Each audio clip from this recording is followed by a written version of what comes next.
Shalom saudara yang dikasihi Tuhan Yesus Kristus. Selamat pagi, selamat berjumpa dalam renungan pada pagi hari ini. Doa dan harapan saya saudara semua ada dalam keadaan yang baik, sehat, selalu bersuka cita, dan berlimpah berkat Tuhan. Apapun keadaan yang kita alami, tetap naikkan syukur kepada Tuhan, sebab Tuhan itu baik. Mari sebelum kita mendengarkan renungan firman Tuhan, sama-sama kita berdoa. Bapa kami yang di surga, Bapa dalam nama Tuhan Yesus Kristus, Tuhan dan Allah kami yang kudus dan benar, Allah yang patut dipuji dan layak untuk disembah. Kami bersyukur untuk pagi hari ini, kembali kami boleh bangun. Kami diberi nafas, diberi hidup oleh Tuhan. Ini semua adalah anugerah Tuhan yang sangat berharga untuk kami pakai melayani dan memuliakan Tuhan. Pada saat ini kami mau mendengarkan sabda firman-Mu. Urapi kami ya Tuhan, agar kami mengerti dan taat melakukan firman-Mu. Dalam nama Tuhan Yesus kami berdoa. Haleluya. Amin. Saudara yang dikasihi Tuhan, pembacaan Alkitab kita pada saat ini terdapat dalam Kitab Wahyu pasal yang ke-8. Saudara dapat membacanya secara pribadi setelah mendengarkan renungan ini. Saya akan membaca Wahyu 8 ayat yang pertama.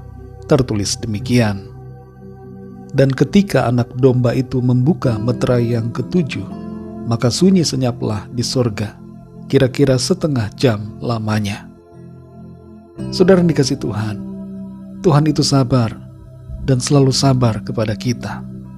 Sejak sejarah penciptaan, Allah selalu berbicara kepada manusia dengan berbagai cara.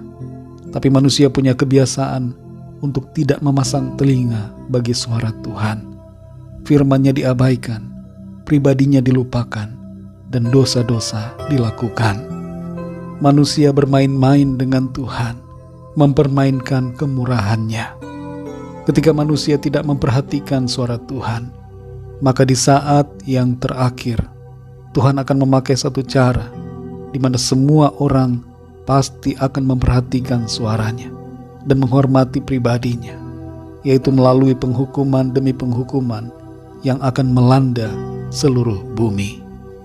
Tuhan mau semua manusia ciptaannya diselamatkan. Ia tidak ingin ada satupun yang binasa. Karena itu ia mau agar kita memperhatikan suaranya. Wahyu pasal 8 mengungkapkan tentang dibukanya meterai yang ketujuh dan dibunyikannya sangkakala yang pertama hingga sangkakala yang keempat oleh para malaikat. Sangkakala yang kelima sampai yang ketujuh tertulis di pasal-pasal selanjutnya. Kita perhatikan saudara, dibukanya meterai yang ketujuh mengawali penghukuman demi penghukuman atas bumi. Sebab setelah meterai yang ketujuh itu terbuka, ada 7 sangkakala yang ditiup, yang masing-masing membawa dampak dahsyat atas bumi. Dalam pasal ini tertulis mengenai apa yang terjadi ketika sangkakala pertama, kedua, ketiga, dan keempat itu ditiup. Dan ini bukan lagi sebuah cara berbicara yang lemah lembut, tapi ini adalah cara bicara yang sangat keras. Mengapa saudara? Sebab waktunya sudah habis bagi manusia yang bebal. Suara Tuhan yang keras itu dinyatakan melalui bencana, tragedi, dan penghukuman yang melanda bumi, yang tidak dapat dihindarkan oleh manusia. Namun demikian saudara, pada saat itu masih ada kesempatan bagi setiap orang untuk merespon dan bertobat. Tuhan masih membuka pintu keselamatan bagi yang mau percaya kepadanya. Kita perhatikan saudara, dalam Wahyu 8 ayat yang pertama tertulis, dan ketika anak domba itu membuka meterai yang ketujuh, maka sunyi senyaplah di sorga, kira-kira setengah jam lamanya. Setengah jam di sini merupakan waktu simbolik. Firman Tuhan berkata bahwa 1 hari bagi Tuhan itu seperti 1000 tahun, dan 1000 tahun bagi Tuhan itu seperti 1 hari. Jadi setengah jam di sini saudara, bukanlah setengah jam seperti waktu kita. Setengah jam ini adalah suatu masa di mana sorga berdiam. Mengapa sorga berdiam? Ada banyak tafsiran. Tapi kita lihat di sini saudara, ini adalah saat diam sebelum berlangsungnya penghukuman. Seringkali saudara, Ada saat tenang sebelum terjadinya badai. Ada saat surut sebelum tsunami melanda. Diamnya sorga dalam ayat ini merupakan tanda akan dicurahkannya bencana atas bumi. Dan diamnya sorga ini berbicara bahwa betapa penghukuman itu sebenarnya merupakan sesuatu yang Tuhan tidak ingin terjadi. Ibarat seperti ketika kita harus memberikan hukuman pada seseorang yang sangat kita kasihi. Kita diam karena menahan diri. Kita menghela nafas panjang karena menyayangkan harus terjadinya penghukuman. Kita sebenarnya tidak tega dan tidak mau menghukum, tapi karena keadilan, maka hukuman itu harus dijalankan. Saudara yang dikasihi Tuhan, Tuhan mengasihi saudara dan saya. Tuhan mengasihi kita semua. Dan Tuhan selalu berusaha berbicara kepada kita. Ia mau memberitahukan sesuatu kepada kita. Terlebih lagi kepada kita yang cenderung bebal dan memberontak terhadap Tuhan. Tuhan ingin agar kita memperhatikan suara firman-Nya. Jangan tunggu saat 7 sangkakala ini dibunyikan, baru mau mendengar suaranya. Mari pada saat ini juga saudara, selama kita masih hidup di bumi, dan selama masih ada kesempatan buat kita, dengarlah suaranya. Percayalah kepada Tuhan Yesus, dan hiduplah dalam kebenarannya. Bagi kita yang telah beriman dalam karya penebusan darah Kristus, kita bersyukur karena kita telah diselamatkan dan beroleh kehidupan yang kekal. Tinggal bagi yang belum percaya, pilihan ada pada saudara.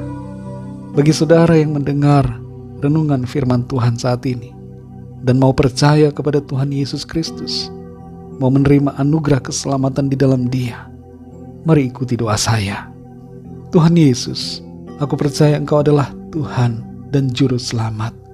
Engkau adalah Allah yang telah datang sebagai manusia, mati disalibkan, turun ke alam maut, dikuburkan, bangkit pada hari yang ketiga, naik ke sorga, dan akan datang kembali di akhir zaman. Ampunilah aku ya Tuhan, dan terimalah aku.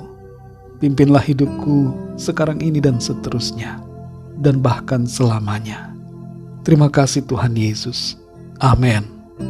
Bagi saudara yang baru saja percaya kepada Tuhan Yesus Kristus, teruslah belajar firman Tuhan, bacalah Alkitab, dan berilah diri saudara dibaptis, serta setialah dalam iman saudara kepada Tuhan sampai akhir.